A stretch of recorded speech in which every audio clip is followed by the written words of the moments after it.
ನಮ್ಮನ್ನು ಬಹಳವಾಗಿ ಪ್ರೀತಿ ಮಾಡುವ ನಮ್ಮ ತಂದೆ, ನಿಮ್ಮ ನಾಮಕ್ಕೆ ಸ್ತೋತ್ರ ಸ್ವಾಮಿ. ನಿನ್ನ ಕೃಪಾಹಸ್ತದಲ್ಲಿ ನಮ್ಮನ್ನೇ ಒಪ್ಪಿಸ್ತೇವೆ. ವಾಕ್ಯವನ್ನು ಕೇಳೋ ಪ್ರತಿಯೊಬ್ಬರನ್ನು ಪವಿತ್ರಾತ್ಮನ ನಿನ್ನ ಪ್ರಸನ್ನತೆಯನ್ನು ನಡೆಸು. ನಿನ್ನ ಸಹಾಯವಿಲ್ಲದೆ ನಿನ್ನ ವಾಕ್ಯಗಳು ತಿಳ್ಕೊಳ್ಳೋದು ಅಸಾಧ್ಯವಾಗಿದೆ. ಅದೇ ರೀತಿ ವಾಕ್ಯವನ್ನು ಬೋಧಿಸು. ನನಗೂ ಪವಿತ್ರಾತ್ಮನೇ ಸಂಪೂರ್ಣ ನಿನ್ನ ವಶದಲ್ಲಿಟ್ಟು ನನ್ನ ನಡೆಸು. ನನ್ನ ಬಾಯಿಂದ ಬರುವ ಪ್ರತಿಯೊಂದು ಮಾತುಗಳು ನಿನ್ನದಾಗಲಿ. ಪವಿತ್ರಾತ್ಮನೇ ನಿನ್ನ ಕೊನೆಯ ತನಕ ನಿನ್ನ ವಶದಲ್ಲಿಟ್ಟು ನನ್ನ ನಡೆಸು ಎಂದು ಬೇಡುತ್ತಿದ್ದೇನೆ. ಎಲ್ಲ ಸ್ತುತಿ ಸ್ತೋತ್ರ ಘನ ಮಹಿಮೆ ತಂದೆ ಮಗ ಪವಿತ್ರಾತ್ಮನಿಗೆ ಸದಾಕಾಲ ಸಲ್ಲಲಿ. ಆಮೇಲೆ ಪ್ರೈಸ್ ದ ಲಾರ್ಡ್. ನಾವು ಕ್ರಿಸ್ತನಲ್ಲಿ ನೆಲೆಗೊಳ್ಳುವುದು, ಇದಕ್ಕೆ ವಿಷಯವಾಗಿ ಸಂಬಂಧಪಟ್ಟು ಅನೇಕ ಪ್ರಸಂಗಗಳನ್ನು ದೇವರ ವಾಕ್ಯದ ಆಧಾರದಲ್ಲಿ ಧ್ಯಾನಿಸುತ್ತಾ ಬಂದಿದ್ದೇವೆ. ಅದೇ ಪ್ರಕಾರ ನಾವು ಕ್ರಿಸ್ತನಲ್ಲಿ ನೆಲೆಗೊಂಡಾಗ ನಮಗೆ ಆಗುವ ಆಶೀರ್ವಾದಗಳು ಯಾವುದು, ಈ ವಿಷಯದಲ್ಲಿ ನಾವು ಧ್ಯಾನಿಸುತ್ತಾ ಬಂದಿದ್ದೇವೆ. ಅದಕ್ಕೆ ಸಂಬಂಧಪಟ್ಟು 91ನೇ ಕೀರ್ತನೆಯ, ಇದು ಹಳೆ ಒಡಂಬಡಿಕೆ ಆದರೂ ಕೂಡ ಇದೊಂದು ಅದ್ಭುತ ಕೀರ್ತನೆ. ನಮಗೆಲ್ಲರಿಗೂ ಒಂದು ಸಂರಕ್ಷಣೆ ಒದಗಿಸುವ ಕೀರ್ತನೆ ಇದು. ಇದರಲ್ಲಿ ಪ್ರಾರಂಭದಲ್ಲಿ ನಾವು ನೋಡಿದ್ದೇವೆ, ದೇವರಲ್ಲಿ ನೆಲೆಗೊಂಡವನಿಗೆ ಆ ವಿಷಯಕ್ಕೆ ಸಂಬಂಧಪಟ್ಟು ನಾವು ನೋಡಿದ್ದೇವೆ. ಅದನ್ನು ನಾವು ಮೊದಲು 2 ವಾಕ್ಯಗಳನ್ನು ನಾವು ನೋಡಿದೆವು. ಆತನ ಆಶ್ರಯದಲ್ಲಿ ನಾವು ಸುರಕ್ಷಿತವಾಗಿದ್ದೇವೆ, ಹೇಗೆ ದೇವರು ನಮ್ಮ ಆಶ್ರಯಗಿರಿಯಾಗಿದ್ದಾನೆ, ಇದರ ವಿಷಯದಲ್ಲಿ ನಾವು ನೋಡಿದ್ದೇವೆ. ಈಗ ನಾವು 3ನೇ ವಾಕ್ಯದಿಂದ ನೋಡೋಣ. 91ನೇ ಕೀರ್ತನೆ 3ನೇ ವಾಕ್ಯ. ನಿನ್ನನ್ನು ಬೇಟೆಗಾರನ ಬಲೆಯಿಂದಲೂ ಮರಣಕರ ವ್ಯಾಧಿಯಿಂದಲೂ ತಪ್ಪಿಸುವವನು ಆತನೇ. ನಮ್ಮನ್ನು ತಪ್ಪಿಸುವವನು ಯಾರು? ಬೇಟೆಗಾರನ ಬಲೆಯಿಂದಲೂ ಮರಣಕರ ವ್ಯಾಧಿಗಳಿಂದಲೂ ತಪ್ಪಿಸುವವನು ಆತನೇ ಆಗಿದ್ದಾನೆ. ಇದು ಭಾಳ ಅದ್ಭುತವಾಗಿ ಇಲ್ಲಿ ನಾವು ನೋಡಬೇಕು. ಇದು ಒಂದು ಪ್ರಾಮಿಸ್ ಅಥವಾ ಒಂದು ಆಶ್ವಾಸನೆ ನಮಗೆ ಕೊಡಲ್ಪಟ್ಟದ್ದು. ದೇವರು ಹೇಳ್ತಾನೆ, ನಮ್ಮನ್ನು ಬೇಟೆಗಾರನ ಬಲೆಯಿಂದಲೂ ಮರಣಕರ ವ್ಯಾಧಿಯಿಂದಲೂ ಆತನೇ ನಮ್ಮನ್ನು ತಪ್ಪಿಸಿ ಕಾಪಾಡ್ತಾನೆ ಅಂತ ಹೇಳಿ. ಈಗ ಈ ಆಶ್ವಾಸನೆ ದೇವರು ನಮಗೆ ಕೊಟ್ಟಿದ್ದಾರೆ.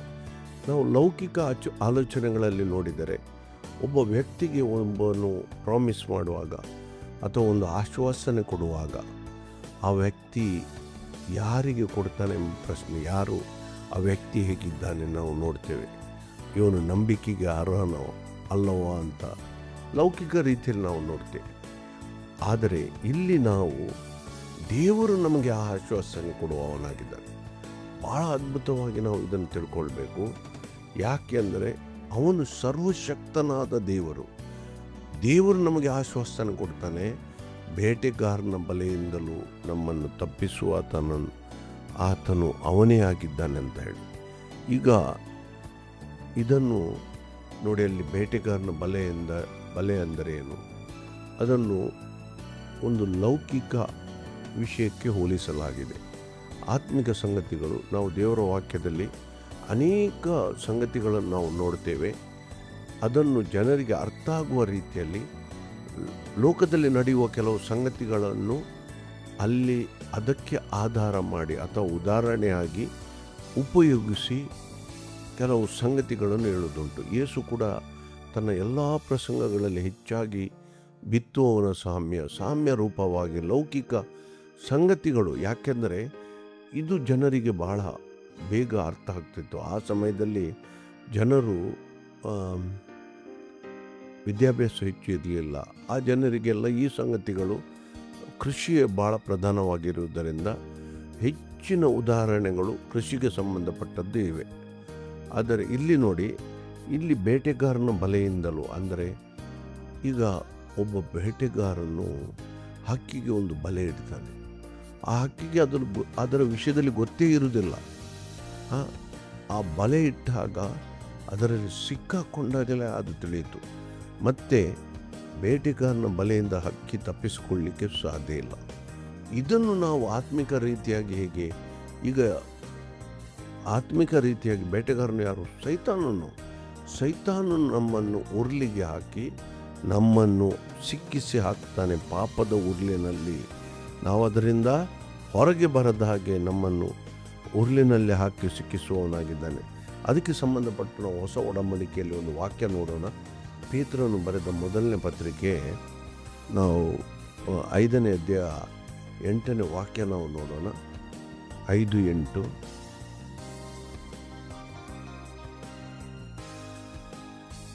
ಸ್ವಸ್ಥಚಿತ್ತರಾಗಿರಿ, ಎಚ್ಚರವಾಗಿರಿ. ನಿಮ್ಮ ವಿರೋಧಿಯಾಗಿರುವ ಸೈತಾನನು ಗರ್ಜಿಸುವ ಸಿಂಹೋಪದಿಯಲ್ಲಿ ಯಾರನ್ನು ನುಂಗಲಿ ಎಂದು ಹುಡುಕುತ್ತಾ ತಿರುಗುತ್ತಾನೆ ಅಂತ ಹೇಳಿ. ಈಗ ಯಾರು ಬೇಟೆಗಾರನು? ಸೈತಾನನು. ಬಹಳ ಅಗತ್ಯವಾಗಿ ನಾವು ದೇವಜನರು ಪ್ರತಿಯೊಬ್ಬರು ತಿಳ್ಕೊಳ್ಬೇಕು. ಸೈತಾನನು ಗರ್ಜಿಸುವ ಸಿಂಹೋಪದಿಯಲ್ಲಿ ಯಾರನ್ನು ನುಂಗಲಿ ಎಂದು ಕಾಯ್ತಾ ಇದ್ದಾನೆ. ಈಗ ಇದನ್ನು ನಾವು ಬಹಳ ಎಚ್ಚರಿಕೆಯಾಗಿ ತಿಳ್ಕೊಳ್ಬೇಕು. ಯಾಕೆ ಬೇಟೆಗಾರನು ಯಾರು?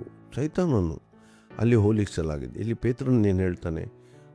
ಸೈತಾನನು ಗರ್ಜಿಸುವ ಸಿಂಹೋಪದಿಯಲ್ಲಿ, ಅಂದರೆ ಸಿಂಹದ ಬಾಯಲ್ಲಿ ಯಾವುದೇ ಒಂದು ಬೇಟೆ ಸಿಕ್ಕಿದರೆ ಅದನ್ನು ತಪ್ಪಿಸಿಕೊಳ್ಳಲಿಕ್ಕೆ ಸಾಧ್ಯ ಇಲ್ಲ. ಅದೇ ರೀತಿಯಾಗಿ ನಾವು ಕೂಡ ಸೈತಾನನ ಉರ್ಲಿನಲ್ಲಿ ಸಿಕ್ಕಾಕೊಂಡರೆ ಮತ್ತೆ ನಾವು ಅದರಿಂದ ಹೊರಗೆ ಬರಲಿಕ್ಕೆ ಭಾಳ ಕಷ್ಟ.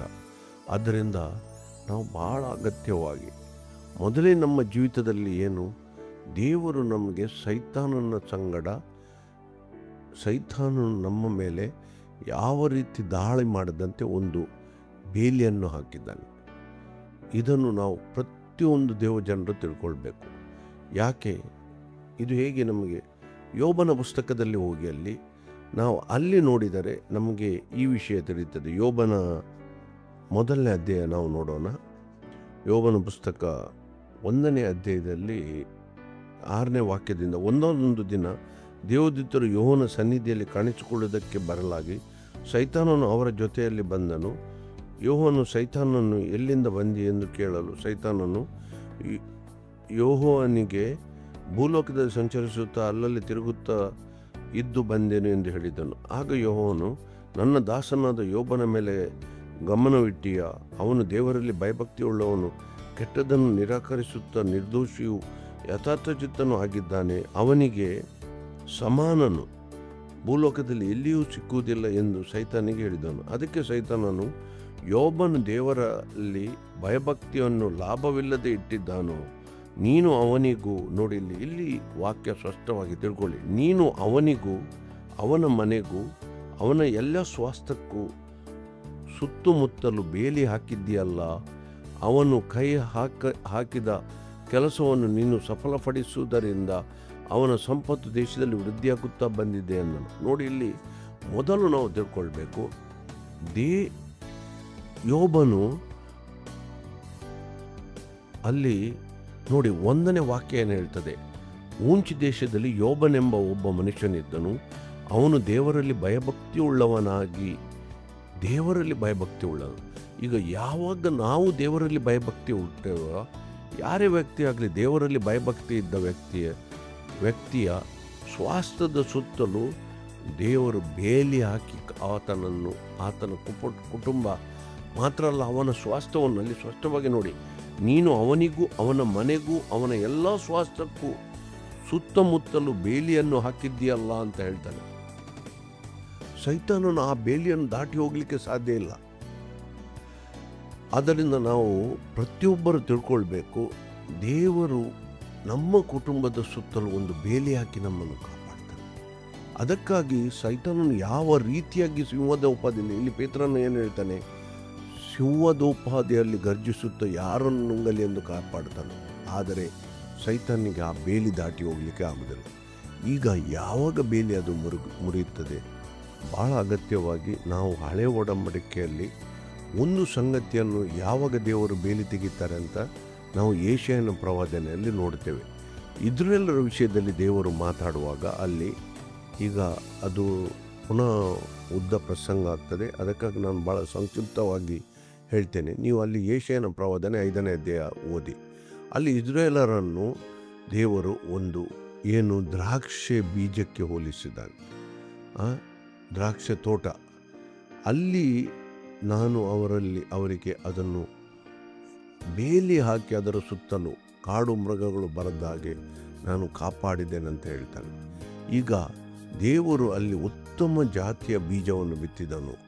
ಆ ಎಲ್ಲ ಅಲ್ಲಿದ್ದ ಕಳೆ ಕಲ್ಲುಗಳನ್ನೆಲ್ಲ ತೆಗೆದು ಅದನ್ನು ಆ ತೋಟದಲ್ಲಿ ಉತ್ತಮ ರೀತಿಯ ಬೀಜವನ್ನು ಬಿತ್ತಿದನು. ಅಷ್ಟು ಮಾತ್ರವಲ್ಲ, ಬುರುಜನ್ನು ಕೂಡ ಕಟ್ಟಿ ದೇವರು ಆ ಫಲವನ್ನು ಎದುರು ನೋಡ್ತಿದ್ದನು. ಆದ್ದರಿಂದ ದೇವರು ನೋಡಿ ನಮ್ಮನ್ನು ಪ್ರತಿಯೊಬ್ಬರನ್ನು ಆರಿಸಿಕೊಂಡಿದ್ದಾನೆ. ನಮ್ಮನ್ನು ತನ್ನ ರಕ್ಷಣೆಯಲ್ಲಿ ಆತನು ನಡೆಸಿದ್ದಾನೆ. ಈಗ ನಾವು ದೇವರಿಗೆ ಫಲ ಕೊಡುವವರಾಗಬೇಕು. ಅದರ ವಿಷಯದಲ್ಲಿ ಕೂಡ ಒಂದು ಪ್ರಸಂಗ, ಭಾಳ ಅನೇಕ ಸಂಗತಿಗಳು ದೇವರ ವಾಕ್ಯದಲ್ಲಿದೆ. ಈಗ ಯಾವಾಗ ಇಸ್ರೇಲರು ಹುಳಿ ದ್ರಾಕ್ಷೆ ಆದರೋ ಅಥವಾ ಅವರಿಂದಾಗಿ ದೇವರ ನಾಮಕ್ಕೆ ದೂಷಣೆ ಉಂಟಾಯಿತೋ, ಆಗ ದೇವರು ಹೇಳ್ತಾರೆ, ನಾನು ಇಸ್ರೇಲರಿಗೆ ನನ್ನ ಈಗ ತೀರ್ಪನ್ನು ಕೇಳಿರಿ, ನಾನು ಮೊದಲು ಆ ಹೊಲಕ್ಕೆ ಹಾಕಿದ ಬೇಲಿಯನ್ನು ತೆಗೆದು ಬಿಡುವೆನು ಮತ್ತು ಕಾಡು ಮೃಗಗಳು ಅದನ್ನು ಹೊಕ್ಕಿ ಆ ತೋಟವನ್ನು ನಾಶಪಡಿಸುತ್ತದೆ ಅಂತ ಹೇಳ್ತಾರೆ. ನೋಡಿ, ಇಲ್ಲಿ ಯೋಬನ ಪುಸ್ತಕ, ಅಲ್ಲಿ ಯೆಶಾಯನ ಪ್ರವಾದನೆಯಲ್ಲಿ 5ನೇ ಅಧ್ಯಾಯ ನಾವು ನೋಡುವಾಗ ಸ್ಪಷ್ಟವಾಗಿ ನಮಗೆ ತಿಳಿಯುತ್ತದೆ, ಯಾವಾಗ ನಾವು ದೇವರಿಗೆ ಕೆಟ್ಟ ಫಲವಾಗ್ತೇವ, ಹುಳಿ ದ್ರಾಕ್ಷಿಗಳಾಗ್ತೇವ, ದೇವರಿಗೆ ಮೆಚ್ಚುಗೆ ಆಗುವ ರೀತಿಯಲ್ಲಿ ನಮ್ಮಿಂದಾಗಿ ದೇವರ ನಾಮಕ್ಕೆ ದೂಷಣೆ ಉಂಟಾಗ್ತದೋ, ಆಗ ದೇವರು ಆ ಬೇಲಿಯನ್ನು ತೆಗೆದು ಬಿಡ್ತಾರೆ. ಭಾಳ ಅಗತ್ಯವಾಗಿ ನಾವು ತಿಳ್ಕೊಳ್ಬೇಕು. ಎಷ್ಟು ಕೂಡ ಸೈತಾನನು ಎಂಥ ಗರ್ಜಿಸುವರು ಸಿಂಹದೋಪಾದಿಯಲ್ಲಿ ಇರಲಿ, ಆದರೆ ನಾವು ದೇವರ ಭಯಭಕ್ತಿಯಲ್ಲಿ ದೇವರಿಗೆ ಒಳ್ಳೆಯ ಫಲ ಕೊಡುವವರಾಗ್ತೇವ, ಆಗ ದೇವರು ನಮ್ಮನ್ನು ಬೇಲಿ ಹಾಕಿ ಕಾಪಾಡ್ತಾನೆ. ಈಗ ಇಲ್ಲಿ ಸೈತಾನನ ವಿಷಯದಲ್ಲಿ ಮಾತಾಡಲಿಕ್ಕೆ ಹೋಗುವಾಗ ನಾವು ಭಾಳ ಅನೇಕ ಸಂಗತಿಗಳು ಇಲ್ಲಿ ನಾವು ನೋಡ್ತೇವೆ. ಭಾಳ ಎಚ್ಚರಿಕೆಯಾಗಿ ಅನೇಕ ಸಂಗತಿಗಳಿವೆ. ಈಗ ಇದಕ್ಕೆ ಸಂಬಂಧಪಟ್ಟು ಇನ್ನೊಂದು ವಾಕ್ಯ ನಾವು ಎಫೆಸದವರಿಗೆ ಬರೆದ ಪತ್ರಿಕೆಯಲ್ಲಿ ನೋಡೋಣ. ಹೊಸ ಒಡಂಬಡಿಕೆಯಲ್ಲಿ ಎಫೆಸರಿಗೆ ಬರೆದ ಪತ್ರಿಕೆ 6ನೇ ಅಧ್ಯಾಯ, ಅಲ್ಲಿ ನೋಡಿ 11ನೇ ವಾಕ್ಯ ನಾವು ನೋಡ್ತೇವೆ. ಸೈತಾನನ ತಂತ್ರೋಪಾಯಗಳನ್ನು ನೀವು ಎದುರಿಸಿ ನಿಲ್ಲುವುದಕ್ಕೆ ಶಕ್ತರಾಗುವಂತೆ ದೇವರು ದಯಪಾಲಿಸುವ ಸರ್ವಾಯುಧಗಳನ್ನು ಧರಿಸಿಕೊಳ್ಳಿರಿ. ನೋಡಿ, ಇಲ್ಲಿ ಏನು ಹೇಳ್ತಾನೆ ಪೌಲನು, ಸೈತಾನನ ತಂತ್ರೋಪಾಯಗಳನ್ನು ನಮಗೆ ಬಹಳ ಅಗತ್ಯವಾಗಿ ನಾವು ತಿಳ್ಕೊಳ್ಬೇಕು. ನಾವು ದೇವಜನರು ಯಾವತ್ತೂ ಕೂಡ ಸೈತಾನನ ತಂತ್ರೋಪಾಯಕ್ಕೆ ಒಳಗಾಗಿ ಬೀಳದಂತೆ, ಅದಕ್ಕೆ ನೋಡಿ ಅಲ್ಲಿ ಸರ್ವಾಯುಧಗಳನ್ನು ವಿಷಯದಲ್ಲಿ ಅಲ್ಲಿ ಹೇಳ್ತಾನೆ, ಸತ್ಯ, ನಂಬಿಕೆ, ಇದೆಲ್ಲ ನೀವು ಸರ್ವಾಯುಧಗಳನ್ನು ಧರಿಸಿಕೊಳ್ಳಿರಿ ಅಂತ ಹೇಳಿ ಇಲ್ಲಿ. ಆದ್ದರಿಂದ ನಾವು ಬಹಳ ಅಗತ್ಯವಾಗಿ ಸೈತಾನ ಸಂಗಡ ಹೋರಾಡಲಿಕ್ಕೆ ನಮಗೆ ಸರ್ವಾಯುಧಗಳು ಬೇಕು. ಸೈತಾನ ನಮಗೆ ವಿರುದ್ಧವಾಗಿ ದಂಡೆತ್ತಿ ಬರ್ತಾ ಇದ್ದಾನೆ. ಆದ್ದರಿಂದ ಎಚ್ಚರಿಕೆಯಾಗಿರಬೇಕು. ನಾವು ಯಾವತ್ತೂ ಕೂಡ ತಪ್ಪಿ ಬೀಳದಂತೆ ನಾವು ಎಚ್ಚರಿಕೆಯಾಗಿ. ಈಗ ದೇವರು ಇಂಥ ಪರಿಸ್ಥಿತಿಯಲ್ಲಿ ನಮ್ಮನ್ನು ಕಾಪಾಡುತ್ತಾನೆ. ಒಂದು ವಾಕ್ಯ ನಾವು ನೋಡೋಣ. ಕೊರಿಂಥದವರಿಗೆ ಬರೆದ ಪತ್ರಿಕೆ 2ನೇ ಪತ್ರಿಕೆ 2ನೇ ಅಧ್ಯಾಯ 11ನೇ ವಾಕ್ಯ ನಾವು ನೋಡೋಣ. ಸೈತಾನನು ನಮ್ಮನ್ನು ವಂಚಿಸಿ ನಷ್ಟಪಡಿಸಬಾರದು, ಅವನ ಯೋಜನೆಗಳನ್ನು ನಾವು ಅರಿಯದವರಲ್ಲವಲ್ಲ. ಇಲ್ಲಿ ಪೌಲನು ಏನು ಹೇಳ್ತಾನೆ ನೋಡಿ, ಅಲ್ಲಿ ಬೇಕಾದ್ರೆ 10ನೇ ವಾಕ್ಯ ನೋಡಿ. ನೀವು ಯಾರಿಗೆ ಯಾವುದನ್ನು ಮನ್ನಿಸುತ್ತೀರೋ ನಾನು ಸಹ ಮನ್ನಿಸುವೆನು, ನಾನು ಯಾವುದನ್ನಾದರೂ ಮನ್ನಿಸಿದ್ದರೆ ಕ್ರಿಸ್ತನ ಸಾನ್ನಿಧ್ಯದಲ್ಲಿ ನಿಮ್ಮ ನಿಮಿತ್ತವೇ ಮನ್ನಿಸಿದೆನು. ಸೈತಾನನು ನಮ್ಮನ್ನು ವಂಚಿಸಿ ನಷ್ಟಪಡಿಸಬಾರದು, ಅವನ ಯೋಜನೆಗಳನ್ನು ನಾವು ಅರಿಯದವರಲ್ಲ. ನೋಡಿ, ಈಗ ಸೈತಾನನು, ಇಲ್ಲಿ ಪೌಲನು ಏನು ಹೇಳ್ತಾನೆ, ಆತನ ಯೋಜನೆಗಳನ್ನು ನಾವು ಅರಿದನು. ಸೈತಾನನ ಯೋಜನೆಗಳು ಏನು? ನಮ್ಮನ್ನು ನಮ್ಮ ನಂಬಿಕೆಯಲ್ಲಿ ಬೆಳೆಸುವುದೇ ನಮ್ಮ ಯೋಜನೆ. ಭಾಳ ಅಗತ್ಯವಾಗಿ ನಾವು ತಿಳ್ಕೊಳ್ಬೇಕು. ನೋಡಿ, ಮೊದಲು ಸೈತಾನ ಮಾಡುವ ಕಾರ್ಯ ಏನೆಂದರೆ ಜನರು ರಕ್ಷಣೆಗೆ ಬಾರದಂತೆ ತಡೆಗೊಳ್ಳುವುದು ಮೊದಲು ಮಾಡುವ ಕಾರ್ಯ. ಈಗ ಯಾವಾಗ ಮನುಷ್ಯರು ಕ್ರೈಸ್ತನನ್ನು ಅಂಗೀಕರಿಸಿದರು, ಸುವಾರ್ತೆಯನ್ನು ಮುಟ್ಟಿದಾಗ, ಆಗ ಸೈತಾನನಿಗೆ ತಿಳಿಯಿತು, ಇವರು ಇನ್ನು ನನ್ನ ಕೈತಪ್ಪಿ ಹೋದವರು. ಆದರೂ ಅವರನ್ನು ಸೈತಾನನು ಎಂದಿಗೂ ಕೈ ಬಿಡುವುದಿಲ್ಲ. ಅವನ ಹಿಂದುಗಡೆ ಹೊಂಚು ಹಾಕುತ್ತಾ ಇರ್ತಾನೆ. ಯಾಕೆ? ಬಹಳ ಅಗತ್ಯವಾಗಿ ಇವತ್ತು ನಾವು ಪ್ರತಿಯೊಬ್ಬರು ತಿಳ್ಕೊಳ್ಬೇಕಾದ ಸಂಗತಿ ಏನೆಂದರೆ, ನಾವು ರಕ್ಷಣೆ ಹೊಂದಿದ ಮೇಲೆ ನಾವು ದೇವರ ದೃಷ್ಟಿಯಲ್ಲಿ ಯೋಗ್ಯರಾಗಿ ಇರದಂತೆ ನಮ್ಮನ್ನು ಸಣ್ಣ ಸಣ್ಣ ವಿಷಯಗಳಲ್ಲಿ ಬೀಳಿಸಲಿಕ್ಕೆ ನೋಡ್ತಾನೆ. ಏನಾಗ್ತದೆ, ಈಗ ನಾವು ದೇವರ ದೃಷ್ಟಿಯಲ್ಲಿ ಬಿದ್ದವರಾದಾಗ ನಮಗೆ ದೇವರ ಆಶೀರ್ವಾದಗಳು ತಪ್ಪಿ ಹೋಗ್ತವೆ. ಈಗ ದೇವರ ಆಶೀರ್ವಾದಗಳು ತಪ್ಪಿ ಹೋದಾಗ ಏನಾಗ್ತದೆ, ನಾವು ಒಂದು ಸಾಕ್ಷಿಯಾಗಿ ನೆಲೆಗೊಳ್ಳಲಿಕ್ಕೆ ಆಗೋದಿಲ್ಲ. ಈಗ ನಾವು ರಕ್ಷಣೆಗೆ ಬಂದವರು ಒಂದು ಸಾಕ್ಷಿಯಾಗಿ ನೆಲೆಗೊಂಡಾಗ ಏನಾಗ್ತದೆ, ಇತರರನ್ನು ಕೂಡ ಕ್ರಿಸ್ತನ ಬಳಿಗೆ ತರಲಿಕ್ಕೆ ನಾವು ಒಂದು ದೇವರ ಸಾಧನವಾಗ್ತೇವೆ. ಸೈತಾನನು ಮಾಡುವ ದೊಡ್ಡ ಕೆಲಸ ಅಂದರೆ ನಾವು ಸಾಕ್ಷಿಗಳಾಗಬಾರದು. ನಮ್ಮ ಜೀವಿತದಲ್ಲಿ ಯಾವತ್ತೂ ಸಮಸ್ಯೆಗಳು ಉಂಟಾಗಬೇಕಂತ ಸಣ್ಣ ಸಣ್ಣ ವಿಷಯಗಳಲ್ಲಿ ನಮ್ಮನ್ನು ಬೀಳಿಸ್ತಾನೆ. ಏನು, ಹಣಕಾಸಿನ ವಿಷಯದಲ್ಲಿ ಆಗ್ಬೋದು, ನಿಯತ್ತಿನಿಂದ ಸಂಪಾದಿಸದೆ ನಮಗೆ ಕಷ್ಟ ಇದ್ದಾಗ ಅಡ್ಡದಾರಿಯಿಂದ ಸಂಪಾದಿಸಲಿಕ್ಕೆ ನಮಗೆ ದಾರಿ ತೋರಿಸ್ತಾನೆ. ನೋಡಿ, ನಾವು ದೇವಜನರು ಇನ್ನೊಬ್ಬರ ಶರೀರ ಹಾಳಾಗುವಂಥ ಸಾರಾಯಿ, ಪಾನ್ ಪರಾಗ್ ಇಂಥ ಎಲ್ಲ ವ್ಯಾಪಾರದಲ್ಲಿ ನಾವು ಯಾವತ್ತೂ ಕೈ ಹಾಕಬಾರ್ದು. ಯಾಕೆ, ಇನ್ನೊಬ್ಬರ ಶರೀರವನ್ನು ಹಾಳು ಮಾಡುವಂಥ ಹಕ್ಕು ನಮಗೆಲ್ಲ. ದೇವರ ದೃಷ್ಟಿಯಲ್ಲಿ ಇದು ದೊಡ್ಡ ತಪ್ಪು. ದೇವರ ವಾಕ್ಯದಲ್ಲಿ ಅದನ್ನು ಅನ್ಯರು ಮಾಡ್ತಾರೆ, ಅವರು ಒಳ್ಳೆಯದಾಗಿದ್ದಾರೆ, ಅದೆಲ್ಲ ನಮಗೆ ಬೇಡ. ನಾವು ದೇವರ ದೃಷ್ಟಿಯಲ್ಲಿ ಭಾಳ ಅಗತ್ಯವಾಗಿರಬೇಕು. ಇನ್ನೊಂದು, ಟ್ಯಾಕ್ಸ್ ಕಟ್ಟೋ ವಿಷಯದಲ್ಲಿ, ಇದರಲ್ಲಿ ಎಲ್ಲ ಸಣ್ಣ ಸಣ್ಣ ವಿಷಯದಲ್ಲಿ ನಮ್ಮನ್ನು ಬೀಳಿಸ್ತಾನೆ. ಈಗ ಏನಾಗ್ತದೆ, ನಾವು ದೇವರಿಂದ ಆರಿಸಲ್ಪಟ್ಟವರಾದ್ದರಿಂದ ನಾವು ದೇವರ ದೃಷ್ಟಿಯಲ್ಲಿ ಬಿದ್ದೋದವರಾಗ್ತೇವೆ ಮತ್ತು ದೇವರ ಶಿಕ್ಷೆಗೆ ಒಳಪಡುತ್ತೇವೆ. ಈಗ ಇದರಿಂದಾಗಿ ನಾವು ದೇವರ ಆಶೀರ್ವಾದಗಳನ್ನು ಕಳ್ಕೊಳ್ತೇವೆ. ಈಗ ದೇವರ ಆಶೀರ್ವಾದಗಳನ್ನು ಕಳ್ಕೊಂಡಾಗ ನಮ್ಮಲ್ಲಿ ಏನಾಗ್ತದೆ, ನಾವು ಒಂದು ಆಶೀರ್ವಾದವಾಗಿ ಸಾಕ್ಷಿಯಾಗಿ ನೆಲೆಗೊಳ್ಳಲಿಕ್ಕೆ ಸಾಧ್ಯ ಇಲ್ಲ. ನಾವು ಕ್ರಿಸ್ತನ ಬಳಿಗೆ ಬಂದಿರ್ಬೋದು, ನಾವು ರಕ್ಷಣೆ ಹೊಂದಿರ್ಬೋದು, ಆದರೆ ನಾವು ಅಲ್ಲೇ ನಮ್ಮ ಪರಿಸ್ಥಿತಿ, ನಮ್ಮ ಕುಟುಂಬದ ಪರಿಸ್ಥಿತಿ, ನಮ್ಮ ಹಣಕಾಸಿನ ಪರಿಸ್ಥಿತಿ ಎಲ್ಲವೂ ಅಲ್ಲೇ ಇದ್ದಾಗೆ ಇರ್ತದೆ. ಇದು ಸೈತಾನನು ಮಾಡುವ ಭಾಳ. ಅದಕ್ಕಾಗಿ ಇಲ್ಲಿ ಪೌಲನು ಕೂಡ ಏನು ಹೇಳ್ತಾನೆ, ಕೊರಿಂಥದವರಿಗೆ ಬರೆದ, ಆತನ ತಂತ್ರೋಪಾಯವನ್ನು ನಾವು ಬಲ್ಲವರಲ್ಲ, ಆತನ ಯೋಜನೆಗಳನ್ನು ನಾವು ಬಲ್ಲವರಲ್ಲ. ನಾವು ಪ್ರತಿಯೊಂದು ಸಂಗತಿಗಳಲ್ಲಿ ಭಾಳ ಎಚ್ಚರಿಕೆಯಾಗಿರಬೇಕು. ನಾವು ಏನೇ ಮಾಡಲಿ, ಯಾವ ವ್ಯಾಪಾರ ಮಾಡಲಿ, ಏನೇ ಕೆಲಸ ಮಾಡಲಿ, ನಾವು ಮಾಡುವ ಪ್ರತಿದಿನ ನಾವು ದೇವರ ದೃಷ್ಟಿಗೆ ಇದು ಯೋಗ್ಯವಾಗಿ ನಾವು ಮಾಡ್ತೇವ, ನಾವು ಮೊದಲು ನಾವು ಅದನ್ನು ಯೋಚಿಸಬೇಕು. ದೇವರಿಗೆ ಮೆಚ್ಚುಗೆ ಆಗದ ಕಾರ್ಯಗಳು ಇದರಲ್ಲಿ ಯಾವುದು, ಏನಾಗುವುದಿಲ್ಲ, ನಡೀತದೆ ಅಂತ ಯೋಚಿಸಿದರೆ ಆಗೋದಿಲ್ಲ. ಭಾಳ ಅಗತ್ಯವಾಗಿ, ಯಾಕೆಂದರೆ ದೇವರು ನಮ್ಮನ್ನು ಆರಿಸಿಕೊಂಡ ಮೇಲೆ ನಮಗೆ ಶಿಕ್ಷಿಸುವವತನ್ನು ಕೂಡ ಆಗಿದ್ದಾನೆ. ನಾವು ತಪ್ಪಿ ಹೋದರೆ ನಮಗೆ ಶಿಕ್ಷಿಸುವವನಾಗಿದ್ದಾನೆ.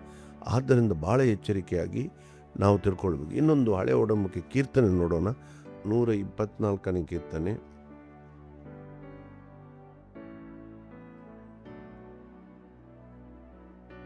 7 ಮತ್ತು 8ನೇ ವಾಕ್ಯ. ನಮ್ಮ ಜೀವವು ಬೇಟೆಗಾರನ ಬಲೆಯಿಂದ ತಪ್ಪಿಸಿಕೊಂಡ ಪಕ್ಷಿಯಂತಿದೆ. ಬಲೆಯು ಹರಿದು ಹೋಯಿತು, ನಾವು ತಪ್ಪಿಸಿಕೊಂಡೆವು. ಭೂಮಿ ಆಕಾಶಗಳನ್ನು ಉಂಟು ಮಾಡಿದ ಯೆಹೋವನ ನಾಮದಲ್ಲಿ ನಮಗೆ ರಕ್ಷಣೆ ಆಯಿತು. ನೋಡಿ, ಇಲ್ಲಿ ರಕ್ಷಣೆ ವಿಷಯದಲ್ಲಿ ಕೀರ್ತನೆಗಾರನು ಇಲ್ಲಿ ಏನು ಹೇಳ್ತಾನೆ ನೋಡಿ. ಒಂದು ಸಮಯದಲ್ಲಿ ನಾವು ಬೇಟೆಗಾರನ ಬಲೆಯಲ್ಲಿ, ಅಂದರೆ ಏನು, ನಾವು ಸೈತಾನನ ಒಂದು ಉರುಳಿಗೆ ಬಿದ್ದವರಾಗಿ ಪಾಪದ ಕೆಸರಲ್ಲೇ ನಾವು ಹೊರಲಾಡುತ್ತಿದ್ದೆವು. ಈಗ ಆ ದೇವರು ಅದರಿಂದ ನಮಗೆ ಬಿಡುಗಡೆ ಕೊಟ್ಟರು. ಈಗ ಇಲ್ಲಿ ಕೀರ್ತನೆಗಾರನು ಹೇಳೋ ವಿಷಯ ಏನು, ಅದರಿಂದ ಹರಿದು ಹಾಕಿ, ಅಂದರೆ ದೇವರು ತನ್ನ ಮಗನನ್ನು ಈ ಲೋಕಕ್ಕೆ ಕಳಿಸಿಕೊಟ್ಟು ಆತನ ರಕ್ತದಿಂದಾಗಿ ನಮ್ಮನ್ನು ಆ ಬೇಟೆಗಾರನ ಬಲೆಯಿಂದ ಹರಿದು ಬಿಡಿಸಿ ರಕ್ಷಣೆ ಕೊಟ್ಟರು. ನೋಡಿ, ಇಲ್ಲಿ ಪುನಃ ಓದಿ ನೋಡಿ. ನಮ್ಮ ಜೀವವು ಬೇಟೆಗಾರನ ಬಲೆಯಿಂದ ತಪ್ಪಿಸಿಕೊಂಡ ಹಕ್ಕಿಯಂತಿದೆ. ಬಲೆಯು ಹರಿದು ಹೋಯಿತು, ನಾವು ತಪ್ಪಿಸಿಕೊಂಡೆವು. ಭೂಮಿ ಆಕಾಶಗಳನ್ನು ಉಂಟು ಮಾಡಿದ ಯೆಹೋವನ ನಾಮದಲ್ಲಿ ನಮಗೆ ರಕ್ಷಣೆ ಆಯಿತು. ನೋಡಿ, ಆ ಬಲೆ ಹರಿದು ಹೋಯಿತು. ಏನಾಯಿತು, ಯೇಸು ಕ್ರಿಸ್ತನ ಕ್ರೂಜೆಯಲ್ಲಿ ಪ್ರಾಣ ಕೊಟ್ಟಾಗ, ರಕ್ತ ಸುರಿಸಿದಾಗ ಸೈತಾನನು ನಮ್ಮಲ್ಲಿ ಹಾಕಿದ ಬಲೆ ಹರಿದು ಹೋಯಿತು. ಅಂದರೆ ನಮಗೆ ಆ ಪಾಪದಿಂದ ಬಿಡುಗಡೆ ಆಯಿತು. ಆ ಪಾಪದ ವಶದಿಂದ ನಮಗೆ ಬಿಡುಗಡೆ ಕೊಟ್ಟನು. ಅದಕ್ಕಾಗಿ ನಾವು ಮತ್ತಾಯನ ಸುವಾರ್ತೆಯಲ್ಲಿ ನೋಡ್ತೇವೆ, ಯೇಸುವಿನ ಜನನದ ವಿಷಯದಲ್ಲಿ ಆತನು ತನ್ನ ಜನರನ್ನು ಅವರ ಪಾಪಗಳಿಂದ ರಕ್ಷಿಸುವನಂತ ಬರೆದಿದೆ. ಯೇಸು ಕ್ರಿಸ್ತನ ವಿಷಯದಲ್ಲಿ ಅಲ್ಲಿ ಮತ್ತಾಯನ ಸುವಾರ್ತೆಯಲ್ಲಿ 2ನೇ ಅಧ್ಯಾಯದಲ್ಲಿ ಅದು ಬರೆಯಲ್ಪಟ್ಟಿದೆ. ಯಾಕೆ ಅಂದರೆ ಇನ್ನು ಮುಂದೆ ಪಾಪ ಮಾಡದಂತೆ ದೇವರು ನಮ್ಮನ್ನು ಕಾಪಾಡಿ ನಡೆಸುವವನಾಗಿದ್ದಾನೆ. ಯೇಸು ಕ್ರಿಸ್ತನ ಈ ಲೋಕಕ್ಕೆ ಬಂದದ್ದು ಏನು? ಆ ಬಲೆಯನ್ನು ಹರಿದು ಹಾಕಿ ಸೈತಾನನ ಬಂಧನದಿಂದ ನಮಗೆ ಬಿಡುಗಡೆಗೊಳಿಸುವುದು ಬಹಳ ಅಗತ್ಯವಾಗಿ. ಪಾಪದ ಬಂಧನದಿಂದ ನೋಡಿ, ಅನೇಕರು ತಮ್ಮ ಜೀವಿತದಲ್ಲಿ ಗೊತ್ತಿಲ್ಲ, ನಾನು ಕೂಡ ನಮ್ಮ ಜೀವಿತದಲ್ಲಿ ಹಳೆಯ ಸ್ವಭಾವದಲ್ಲಿ ಕೆಲವು ಪಾಪಗಳನ್ನು ನಮಗೆ ಎಷ್ಟು ಪ್ರಯತ್ನ ಪಟ್ಟರೂ ನಮಗೆ ಮಾಡಲಿಕ್ಕೆ ಆಗುತ್ತೆ, ಅದರ ಮೇಲೆ ಜಯ ಸಾಧಿಸಲಿಕ್ಕೆ ಆಗ್ತಿರಲಿಲ್ಲ. ಆದರೆ ಯಾವಾಗ ನಾವು ಕ್ರಿಸ್ತನ ರಕ್ಷಣೆಯ ಆ ಪರಿಶುದ್ಧ ಒಂದು ರಕ್ಷಣೆಯಲ್ಲಿ ಒಳಗಾದೆವ, ಆಗ ನಮಗೆ ಆ ಪಾಪಗಳ ಮೇಲೆ ಜಯ ಸಾಧಿಸಲಿಕ್ಕೆ ಸಾಧ್ಯವಾಯಿತು. ಯಾಕೆ? ನಮಗೆ ಪವಿತ್ರ ಆತ್ಮನ ಬಲ ಕೊಡಲ್ಪಟ್ಟಿತು. ಇದು ಬಹಳ ಅಗತ್ಯವಾಗಿ. ಆದ್ದರಿಂದ ಅಲ್ಲಿ ಕೀರ್ತನೆಗಾರನು ಹೇಳೋದು ಏನು? ನಾವು ವ್ಯಾಧಿಗಳಿಂದ, ಇದು ಸೈತಾನನ ಬಲೆಯಿಂದ ನಮಗೆ ಬಿಡುಗಡೆ ಆಯ್ತಂತ. ಈಗ 2ನೇ ಸಂಗತಿಯಲ್ಲಿ, ಒಂದು ಬೇಟೆಗಾರನ ಬಲೆಯಿಂದಲೂ, 2ನೇ ಸಂಗತಿಯಲ್ಲಿ ವ್ಯಾಧಿಗಳ ವಿಷಯದಲ್ಲಿ ಹೇಳಲ್ಪಟ್ಟಿದೆ. ನೋಡಿ, ಅಲ್ಲಿ 91ನೇ ಕೀರ್ತನೆಯಲ್ಲಿ ವ್ಯಾಧಿಗಳಿಂದ ನಮಗೆ ಆತನು ಬಿಡುಗಡೆ ಕೊಡುತ್ತಾನೆ ಅಂತ ಹೇಳಿ. ನಾವು ಕೀರ್ತನೆ 50 ನೋಡೋಣ, 15ನೇ ವಾಕ್ಯ. ಕಷ್ಟಕಾಲದಲ್ಲಿ ನನಗೆ ಮೊರೆಯಿಡಿರಿ, ಬಿಡಿಸುವೆನು, ಆಗ ನನ್ನನ್ನು ಕೊಂಡಾಡುವಿರಿ. ನಾವು ದೇವರಿಗೆ ಮೊರೆ ಇಟ್ಟಾಗ, ದೇವರು ಕಷ್ಟಕಾಲ ಅಂದರೆ ರೋಗದಲ್ಲಿ ಬಿದ್ದಾಗ, ನಮಗೆ ಯಾವುದೇ ಸಾಧ್ಯ ಇಲ್ಲ ಅಂತ ಅನಿಸಿದಾಗ ದೇವರಿಂದ ನಾವು ಬಿಡುಗಡೆಯನ್ನು ಹೊಂದುವವರಾಗಿದ್ದೇವೆ. ದೇವರು ನಮ್ಮನ್ನು ಕಾಪಾಡುತ್ತಾನೆ. ಬಹಳ ಅಗತ್ಯವಾಗಿ ನಮ್ಮ ವ್ಯಾಧಿಗಳ ವಿಷಯದಲ್ಲಿ ನಾವು ರೋಗಕ್ಕೆ ಒಳಪಟ್ಟಾಗ ನಮಗೆ ಒಂದು ಬಹಳ ಅದ್ಭುತವಾದ ವಾಕ್ಯ ನಾವು ಪ್ರತಿಯೊಬ್ಬರು ತಿಳ್ಕೊಳ್ಬೇಕಾದ್ದು. ಯೆಶಾಯನ ಪ್ರವಾದನೆ 53ನೇ 5ನೇ ವಾಕ್ಯ. ನಮ್ಮ ದ್ರೋಹಗಳ ದಿಶೆಯಿಂದ ಅವನಿಗೆ ಗಾಯವಾಯಿತು, ನಮ್ಮ ಅಪರಾಧಗಳ ನಿಮಿತ್ತ ಅವನು ಜಜ್ಜಲ್ಪಟ್ಟನು, ನಮಗೆ ಸುಕ್ಷೇಮವನ್ನುಂಟು ಮಾಡುವ ದಂಡನೆಯನ್ನು ಅವನು ಅನುಭವಿಸಿದನು, ಅವನ ಬಾಸುಂಡೆಗಳಿಂದ ನಮಗೆ ಗುಣವಾಯಿತು. ನೋಡಿ, ನಮ್ಮ ಎಲ್ಲ ರೋಗಗಳಿಗೋಸ್ಕರ ಈ ವ್ಯಾಧಿಗಳ ವಿಷಯದಲ್ಲಿ ದೇವರು ನಮ್ಮನ್ನು ಕಾಪಾಡುವ ಒಂದು ದೊಡ್ಡ ಭರವಸೆ ಈ ವಾಕ್ಯದಲ್ಲಿದೆ. ನಾವು ಅನೇಕ ಬಾರಿ ಇದನ್ನು ಆತನ ಬಾಸುಂಡೆಗಳಿಂದ ನಮಗೆ ಗುಣವಾಯಿತು. ನಮಗೆ ಗೊತ್ತಿರಲಿಕ್ಕಿಲ್ಲ ಎಂಥ ಮಾರಕ ರೋಗಗಳಿಗೆ ನಾವು ಒಳಗಾಗಬೇಕಿತ್ತ ಗೊತ್ತಿರಲಿಲ್ಲ, ನಮಗೆ ಗೊತ್ತಾಗೋದಿಲ್ಲ. ಯಾಕೆ? ಆ ಎಲ್ಲ ಮಾರಕ ರೋಗಗಳ ನೋವನ್ನು ಯೇಸು ನಮಗೋಸ್ಕರ ಬಾಸುಂಡೆಗಳಿಂದ, ಅಂದರೆ ಆ ಕೊರಡೆ ಏಟುಗಳ ಮೂಲಕ ಅದನ್ನು ಅನುಭವಿಸಿ ಆತನು ತೀರಿಸಿದ್ದಾನೆ ನಮಗೋಸ್ಕರ, ನಮ್ಮನ್ನು ಬಿಡುಗಡೆ ಕೊಡಲಿಕ್ಕೆ. ಈಗ ನಾವು ಅದೇ ವಾಗ್ದಾನಗಳನ್ನು ಯೇಸು ನಮಗೋಸ್ಕರ, ನಮ್ಮ ರೋಗಗಳ ನೋವಿಗೋಸ್ಕರ ಅನುಭವಿಸಿದ ಆ ಬಾಸುಂಡೆ ನೋವುಗಳಿಂದ ನಮಗೆ ಗುಣವಾಯಿತು ಎಂದು ನಾವು ಹೇಳ್ತೇವೆ. ಯಾರಿಗೆ ಗೊತ್ತು ಎಂಥ ರೋಗಕ್ಕೆ ನಾವು ಬೀಳಬೇಕಾಗಿತ್ತೋ. ನಾವು ಕ್ರಿಸ್ತನ ಬಳಿಗೆ ಬಂದಾಗ, ಕ್ರಿಸ್ತನನ್ನು ನಂಬಿಕೊಂಡಾಗ, ಕ್ರಿಸ್ತನ ಮೇಲೆ ನಾವು ನಂಬಿಕೆ ಇಟ್ಟಾಗ ನಮ್ಮ ಎಲ್ಲ ರೋಗಗಳ ನೋವನ್ನು ಆತನು ಬಾಸುಂಡೆಗಳ ಮೂಲಕ ಕಲ್ವಾರಿ ಕ್ರೂಜೆಯಲ್ಲಿ ಹೊತ್ತುಕೊಂಡು ತೀರಿಸಿದ್ದಾನೆ. ಆದ್ದರಿಂದ ನಮಗೆ ಯಾವ ರೋಗಗಳ ನೋವು ನಮಗೆ ಅನುಭವಿಸಲಿಕ್ಕಿಲ್ಲ. ಇದನ್ನು ನಾವು ಗಟ್ಟಿಯಾಗಿ ತಿಳ್ಕೊಳ್ಬೇಕು. ಈ ವಾಕ್ಯಗಳು ಆತನ ಬಾಸುಂಡೆಗಳಿಂದ ನಮಗೆ ಗುಣವಾಯಿತು. 53ನೇ ಇದು ಯೆಶಾಯನ ಪ್ರವಾದನೆ 53ನೇ ಅಧ್ಯಾಯ 5ನೇ ವಾಕ್ಯ. ಬಹಳ ಅಗತ್ಯವಾಗಿ ಈ ವಾಕ್ಯಗಳನ್ನು ನಾವು ಗಟ್ಟಿಯಾಗಿ ಇಟ್ಟುಕೊಳ್ಳಿ. ಅದಕ್ಕೆ ಸಂಬಂಧಪಟ್ಟು ಇನ್ನೊಂದು ವಾಕ್ಯ ನಾವು ನೋಡೋಣ. ಪೇತ್ರನು ಬರೆದ ಮೊದಲನೇ ಪತ್ರಿಕೆ 2ನೇ ಅಧ್ಯಾಯ 24ನೇ ವಾಕ್ಯ ನೋಡಿ.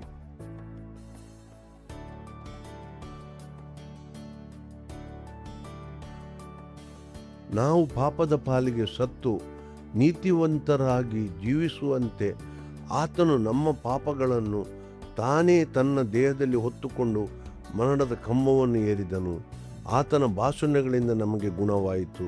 ನೋಡಿಲಿ, ಪೇತ್ರನು ಕೂಡ ಅದೇ ವಾಕ್ಯವನ್ನು ಉಚ್ಚರಿಸುತ್ತಾನೆ. ಏನು? ಆತನ ಬಾಸುಂಡೆಗಳಿಂದ ನಮಗೆ ಗುಣವಾಯಿತು. ಈಗ ನಾವು ಬಹಳ ಅಗತ್ಯವಾಗಿ ನಾವು ತಿಳ್ಕೊಳ್ಬೇಕು. ನೋಡಿ, ನಾವು ಎಷ್ಟು ದೇವರನ್ನು ಸ್ತೋತ್ರ ಸಲ್ಲಿಸಿದರೂ ಕೂಡ ಸಾಧ್ಯ ಆಗಲಿ.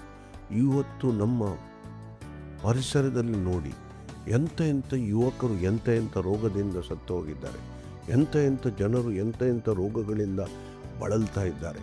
ದೇವರು ನಮಗೆ ಒಂದು ಒಳ್ಳೆಯ ಆರೋಗ್ಯ ಕೊಟ್ಟಿದ್ದರೆ ಅದು ಯೇಸು ನಮ್ಮ ಮೇಲೆ ತೋರಿದ ಪ್ರೀತಿಯಾಗಿದೆ. ಯಾಕೆ?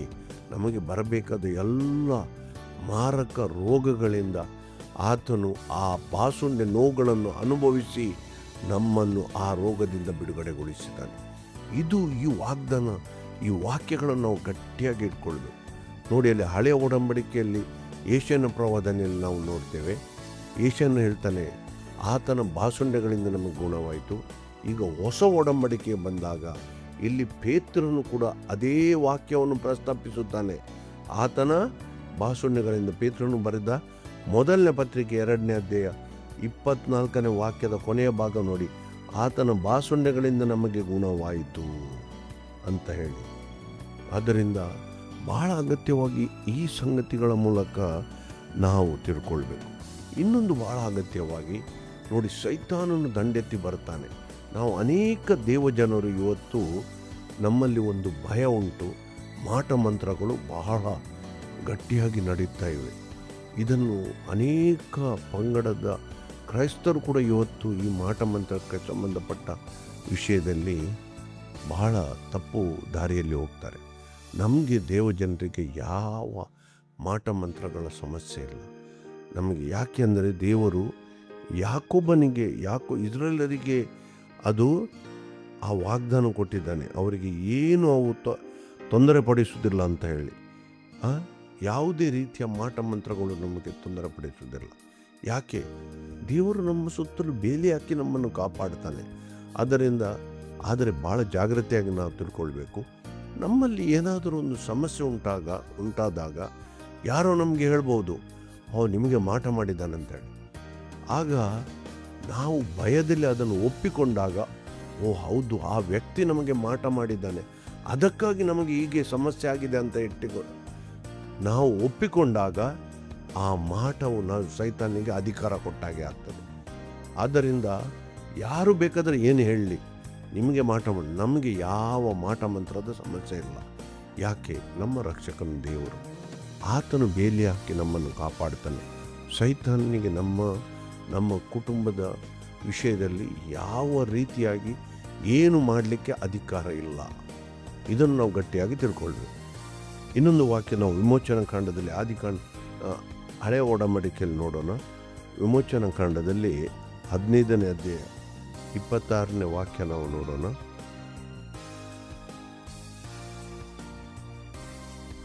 ನೀವು ನಿಮ್ಮ ದೇವರಾದ ಯೆಹೋವನ ಮಾತನ್ನು ಶ್ರದ್ಧೆಯಿಂದ ಕೇಳಿ ಆತನ ದೃಷ್ಟಿಗೆ ಸರಿಬೀಳುವುದನ್ನು ಮಾಡಿ ಆತನ ಆಜ್ಞೆಗಳಿಗೆ ವಿಧೇಯರಾಗಿದ್ದು ಆತನ ಕಟ್ಟಳೆಗಳನ್ನು ಅನುಸರಿಸಿ ನಡೆದರೆ ನಾನು ಐಗುಪ್ತರಿಗೆ ಉಂಟು ಮಾಡಿದ ವ್ಯಾಧಿಗಳಲ್ಲಿ ಒಂದನ್ನು ನಿಮಗೆ ಬರಗೊಡುವುದಿಲ್ಲ ಎಂದು ಇಸ್ರಾಯೇಲರಿಗೆ ದೇವರು ವಾಗ್ದಾನ ಮಾಡಿ. ಆದ್ದರಿಂದ ಬಹಳ ಅಗತ್ಯವಾಗಿ ನಾವು ತಿಳ್ಕೊಳ್ಬೇಕು, ನಮಗೆ ದೇವಜನರಿಗೆ ಯಾವ ಈ ಸಮಸ್ಯೆಗಳು ಇಲ್ಲ. ನೋಡಿ, ಇಸ್ರಾಯೇಲರಿಗೆ ದೇವರು ಆವಾಗಲೇ ವ್ಯಾಧಿಗಳ ವಿಷಯದಲ್ಲಿ ಒಂದು ವಾಗ್ದಾನ ಕೊಟ್ಟಿದ್ದಾನೆ, ನಿಮಗೆ ಯಾವುದು ಅವು ತೊಂದರೆ ಮಾಡುವುದಿಲ್ಲ ಅಂತ ಹೇಳಿ. ಇನ್ನೊಂದು ವಾಕ್ಯ ನಾವು ನೋಡೋಣ. 12 ಮತ್ತು ವಿಮೋಚನಾ ಕಾಂಡ 12 ಅಧ್ಯಾಯ 13ನೇ ವಾಕ್ಯ ನೋಡಿ. ಅಲ್ಲಿ ಆ ರಕ್ತವು ನೀವಿರುವ ಮನೆಗಳನ್ನು ಸೂಚಿಸಿದಾದ ಕಾರಣ ನಾನು ಅದನ್ನು ಕಂಡು ನಿಮಗೆ ಯಾವ ನಷ್ಟವನ್ನು ಮಾಡದೆ ಮುಂದಕ್ಕೆ ದಾಟಿ ಹೋಗುವೆನು. ನಾನು ಐಗುಪ್ತದವರನ್ನು ಸಂಹರಿಸುವಾಗ ನಿಮಗೆ ಯಾವ ಹಾನಿಯೂ ಉಂಟಾಗುವುದಿಲ್ಲ. ನೋಡಿ, ಇದು ದೇವರು ಐಗುಪ್ತ ದೇಶದಲ್ಲಿ ಇಸ್ರಾಯೇಲರಿಗೆ ಹೇಳಿದ್ದು ಅವರ ಬಾಗಿಲಿಗೆ ರಕ್ತ ಹಚ್ಚಿಕೊಳ್ಳಿಕ್ಕೆ. ಯಾಕೆ? ಆ ದೂತನು ಬರುವಾಗ ಆ ರಕ್ತ ಇದ್ದ ಮನೆಗಳಿಗೆ ಯಾವ ತೊಂದರೆ ದೂತನು ಮಾಡಲಿಲ್ಲ. ಅದೇ ರೀತಿಯಾಗಿ ಈಗ ಹೊಸ ಒಡಂಬಡಿಕೆಯಲ್ಲಿ ನಾವು ಕ್ರಿಸ್ತನ ರಕ್ತವನ್ನು ಹಂಚಿಕೊಂಡವರು, ನಮಗೆ ಯಾವ ತೊಂದರೆಗಳು ಉಂಟಾಗೋದಿಲ್ಲ. ಭಾಳ ಅಗತ್ಯವಾಗಿ ಈ 2 ಸಂಗತಿಗಳು ನಾವು ಇವತ್ತು ಧ್ಯಾನಿಸಿದ್ದೇವೆ. ಒಂದು, ಸೈತಾನನ ಬಲೆಯಿಂದ ದೇವರು ನಮ್ಮನ್ನು ತಪ್ಪಿಸಿಕೊಂಡು ಬಂದಿದ್ದಾನೆ. ನಾವು ಯಾವುದಕ್ಕೆ ಹೆದರುವುದಕ್ಕೂ ಅಗತ್ಯ ಇಲ್ಲ. ಯಾಕೆ? ಆ ಬಲೆಯಿಂದ ನಮ್ಮನ್ನು ಬಲೆಯನ್ನು ಅದನ್ನು ಹರಿದು ಅದರಿಂದ ನಮಗೆ ಬಿಡುಗಡೆ ಕೊಟ್ಟಿದ್ದಾನೆ. ಏನು ಕ್ರಿಸ್ತನು ಕ್ರೂಜೆಯಲ್ಲಿ ಸತ್ತು ನಮ್ಮನ್ನು ಪಾಪದ ಬಲೆಯಲ್ಲಿದ್ದ ನಮ್ಮನ್ನು ಆ ಬಲೆಯನ್ನು ಹರಿದು ಬಿಡುಗಡೆ ಮಾಡಿದ್ದಾನೆ. ಎರಡನೇದು, ಆತನ ಬಾಸುಣ್ಯಗಳಿಂದ ನಮಗೆ ಗುಣವಾಯಿತು. ನಮಗೆ ಯಾವ ರೋಗಗಳು ಬರದ ಹಾಗೆ ಆತನು ಬಾಸುಣ್ಯ ನೋವುಗಳನ್ನು ಅನುಭವಿಸಿ ತೀರಿಸಿದ್ದಾನೆ. ಈ ವಾಗ್ದಾನಗಳನ್ನು ನಾವು ಗಟ್ಟಿಯಾಗಿ ನಮ್ಮದಾಗಿಸಿಕೊಂಡಾಗ ನಮಗೆ ದೇವರು ಒಳ್ಳೆಯ ಆರೋಗ್ಯವನ್ನು ಕೊಡುವ ದೇವರಾಗಿದ್ದಾನೆ.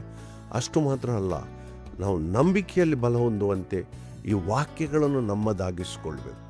ಅದು ಬಹಳ ಅಗತ್ಯವಾಗಿ ನಾವು ತಿಳ್ಕೊಳ್ಬೇಕು. ಎರಡು ಸಂಗತಿಗಳು ಇವತ್ತು ನಾವು ನೋಡಿದೆವು. ಏನು? ಒಂದು, ಸೈತಾನನ ಬಲೆಯಿಂದ ನಮ್ಮನ್ನು ಬಿಡುಗಡೆ, ಬೇಟೆಗಾರನ ಬಲೆಯಿಂದಲೂ ನಮ್ಮನ್ನು ಕಾಪಾಡುವ ಆತನೇ, ಮತ್ತು ಮರಣಕರ ವ್ಯಾಧಿಗಳಿಂದ ತಪ್ಪಿಸುವನು. ಯಾಕೆ? ನಮ್ಮ ಎಲ್ಲ ಮರಣಕರ ವ್ಯಾಧಿಗಳಿಗೋಸ್ಕರ ಆತನು ಬಾಸುಂಡೆ ನೋವನ್ನು ಅನುಭವಿಸಿ ತೀರಿಸಿದ್ದಾನೆ. ಈ ವಾಕ್ಯಗಳ ಮೂಲಕ ನಾವು ಗಟ್ಟಿಯಾಗಿ ನಮ್ಮ ನಂಬಿಕೆಯನ್ನು ಬಲಪಡಿಸಿಕೊಳ್ಳೋಣ. ದೇವರು ನಮ್ಮನ್ನು ಅದ್ಭುತ ರೀತಿಯಲ್ಲಿ ಸೈತಾನನ ಬಲೆಯಿಂದಲೂ ಮತ್ತು ಮರಣಕರ ವ್ಯಾಧಿಗಳಿಂದಲೂ ಕಾಪಾಡೋ ದೇವರಾಗಿದ್ದಾನೆ.